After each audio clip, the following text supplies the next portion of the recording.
அமைச்சர் பியூஷ் கோயல் சென்னை வருகை தந்திருக்காரு. என்டிஏவோட கூட்டணியை இன்னும் பலப்படுத்தும் விதத்துல நிறைய பேச்சுவார்த்தைகள் போய்கிட்டு இருக்கு. தேமுதிக ஏற்கனவே முடிவு எடுத்துதான் நம்ம மாநாட்டுல சொல்லியிருந்தோம். அந்த முடிவு என்னன்றத தொண்டர்கள் ரொம்ப அவளோட காத்துக்கிட்டு இருக்காங்க. நீங்க எங்க தொண்டர்கள் காத்திருக்காங்களா? நீங்க கேட்ட கேள்விக்கு பல முறை உங்க எல்லாருக்குமே நான் பதில் சொல்லிட்டேன். எங்களை விட நீங்களாம் ரொம்ப ஆர்வமா இருக்கீங்க நாங்க யாரோட கூட்டணி அமைக்க போறோம் அப்படின்றதுல.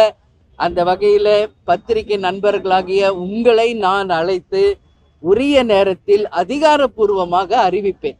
அதனால இன்னைக்கு நானே சேனல்ல பார்த்தேன், அவர் வந்திருக்காரு எங்களோட பேசுறாரு, நீங்க தான் போடுறீங்க. எங்களுக்கே இன்னும் தகவல் வரல. யார் உங்களுக்கு தகவல் கொடுக்குறாங்க? கொஞ்சம் சொன்னீங்கன்னா நல்லா இருக்கும். இதுதான் உண்மை. இன்னும் நான் இப்ப இங்கதான் நிக்கிறேன் தலைமை அலுவலகத்துல. எங்களை சுத்தி எங்க கழக நிர்வாகிகள் இருக்கேன். எங்களுக்கே அந்த மாதிரி ஒரு நியூஸ் இப்ப இந்த நிமிஷம் வரைக்கும் வரல. அப்படி இருக்கும் பட்சத்தில் மீடியாவுக்கு யார் இந்த மாதிரி தவறான ஒரு செய்திகளை கொடுக்கறாங்க என்பது உண்மையிலே எனக்கு புரியல.